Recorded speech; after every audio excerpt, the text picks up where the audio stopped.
Olá! Hoje a gente vai discutir um pouco sobre o processamento de faces em bebês e recém-nascidos. Como eles são capazes de distinguir faces, como eles são capazes de perceber reações emocionais, mesmo quando a acuidade visual deles é muito baixa. Fica conosco que a gente vai discutir um pouco sobre isso hoje.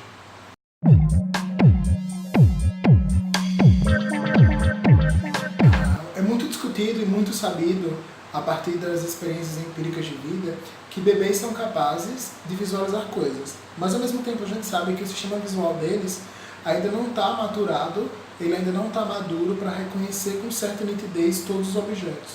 E essa capacidade de distinguir coisas, a nitidez e a acuidade visual, ela é progressiva conforme o desenvolvimento, ou seja, ela é menor quanto mais próximo do nascimento e a acuidade visual é maior quando o indivíduo vai crescendo e atingindo a vida adulta. Nessa imagem aqui, a gente ilustra como um bebê percebe alguns objetos.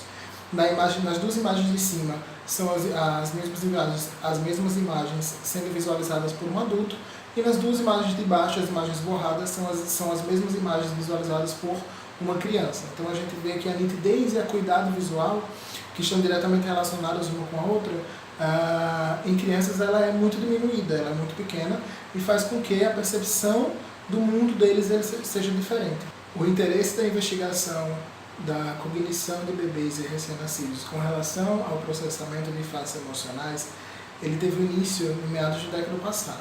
Em 1980, Guiazda e seus colaboradores publicaram um artigo que mapeou a acuidade visual, o desenvolvimento da acuidade visual desde o momento do nascimento em recém-nascidos até bebês. E ele descobriu que entre 4 e 7 semanas se dá os primeiros contatos visuais com a mãe, ou seja, o bebê ele começa a identificar a mãe como o símbolo materno, o símbolo que é capaz de lhe dar alimento. De 4 a 12 semanas inicia-se o processo de distinguir coisas mais brilhantes de coisas mais foscas, por exemplo, responder a estímulos luminosos como flashes, ou apagar ou acender de uma luz. Em 3 meses, a criança já começa a mimetizar as expressões faciais de outras pessoas, e ele começa a adquirir um próprio padrão de faces para choro e para sorriso, por exemplo. Entre 3 a 4 meses, o bebê começa a alcançar objetos com a mão e pegar para si, ou seja, a acuidade visual dele aumenta ao ponto de ele conseguir distinguir entre o objeto e o fundo e utilizar essa percepção visual para pegar objetos de interesse. E entre 6 e 9 meses, ele começa a se rastejar e é capaz de evitar objetos que estejam no caminho, né?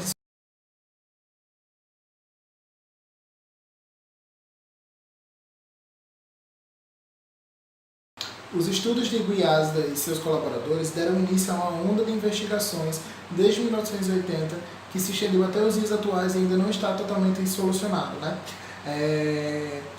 A investigação acerca da percepção emocional de crianças com relação a faces emocionais, ela teve início lá atrás, mas ainda não é bem estabelecida. Existe uma maneira de verificar a percepção de faces de maneira eletrofisiológica em indivíduos saudáveis, adultos ou pessoas que não são saudáveis. Essa medida é chamada de N170. O N170 é um potencial relacionado ao evento. Vamos revisar um pouco o que é um potencial relacionado ao evento primeiro? Um potencial relacionado ao evento é um potencial dependente de um estímulo raro e relevante que acontece em determinadas áreas cerebrais, e ele acontece geralmente com um tempo predeterminado logo após esse estímulo. Então imagina que eu estou conversando com você e a luz da sua casa cai de repente na sua frente. 300 milissegundos após esse evento, que é raro e é relevante, né, porque geralmente você precisa entrar em uma reação de luta ou fuga, vai existir um potencial cerebral muito mais intenso próximo da região parietal aqui atrás, que é uma área associativa. E o exemplo que eu citei do P300 é somente um dos diversos potenciais relacionados ao evento que existem. Existem os potenciais relacionados ao evento que são perceptivos, que são aqueles que são muito próximos do momento em que o estímulo aparece. E existem os potenciais relacionados ao evento que são cognitivos, que são aqueles geralmente acima de 200 milissegundos, que vão até 1 segundo ou 1 segundo e meio logo após a exposição ao estímulo. Voltando um pouco, agora que vocês já estão relembrados do que é um potencial relacionado ao evento, existe um deles que é chamado de N170. É um potencial ligeiramente negativo, uma amplitude ligeiramente negativa, cerca de 170 milissegundos após aparecer o estímulo. E o mais curioso disso é que o N170 ele ocorre principalmente quando a gente vê faces em uma área que a gente já sabe que é conhecida por processar faces. Essa área chama giro fusiforme e está localizado bem aqui na parte temporal do nosso cérebro. Logo, quando em um monitor, em uma tela, os cientistas tentam verificar como o nosso cérebro responde ao processamento de faces e verificar se a gente realmente está processando faces, eles colocam um touca de eletroencefalografia na nossa cabeça e medem o potencial relacionado ao evento N170 logo acima do giro fusiforme.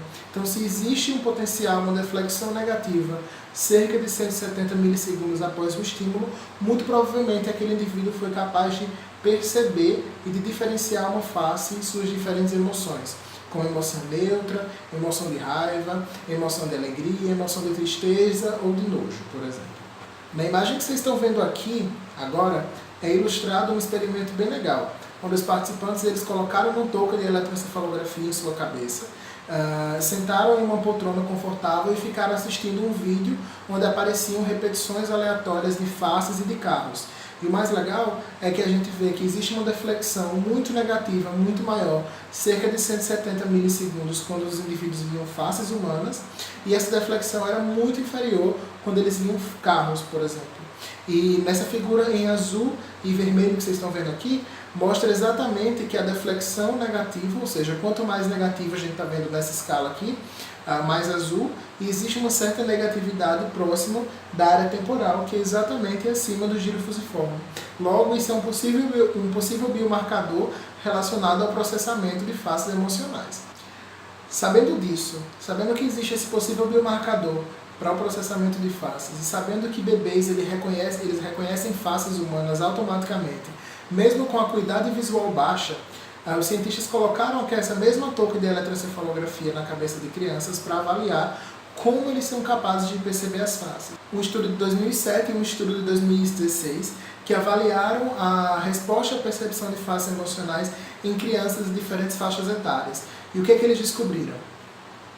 Os cientistas descobriram que não acontece um potencial relacionado ao evento do tipo N170, quando os bebês visualizam faces, por exemplo. O que acontece é uma certa positividade logo após 380 milissegundos ao momento em que eles veem a face. Isso mostra que, muito provavelmente, existe um processamento diferenciado no cérebro dessa criança para a percepção de face. E o mais curioso é que isso não aconteceu acima do giro fusiforme, como eu tenho falado para vocês. Isso aconteceu nos eletrodos occipitotemporais, que ficam entre a parte occipital e temporal, logo aqui atrás, e nos eletrodos frontais, que ficam localizados aqui na parte pré-frontal. Logo, essa primeira evidência sugere que crianças elas processam faces de uma maneira diferente. E a gente ainda não sabe explicar como essa maturação do sistema nervoso leva um indivíduo adulto a perceber uma face a partir do N170, e a gente também não sabe o que acontece com as vias neurais do cérebro de uma criança para que ele perceba com um potencial relacionado a um evento totalmente diferente. Lógico que existem limitações metodológicas relacionadas a esse estudo. Muitas vezes, estudos com humanos, por exemplo, humanos adultos, o indivíduo precisa pressionar um botão sempre que vê uma face, por exemplo. Isso garante que ele realmente percebeu que aquilo é uma face ou não. Com uma criança, a resposta ela, muitas vezes não é relacionada a um comportamento como pressionar um botão, por exemplo. A criança é colocada e fica assistindo passivamente um vídeo na tela e é medido o que acontece no cérebro dela. Isso, evolutivamente, é fantástico, porque existe uma tendência biológica, uma certa tendência biológica, aos indivíduos da mesma espécie reconhecerem a face de pessoas da sua mesma espécie ou de indivíduos de sua mesma espécie com a maior rapidez. E essas evidências nos mostram que essa capacidade ela existe desde que nós nascemos. Mesmo que mude o modo de processamento, ela existe, ela está lá e ela é inata.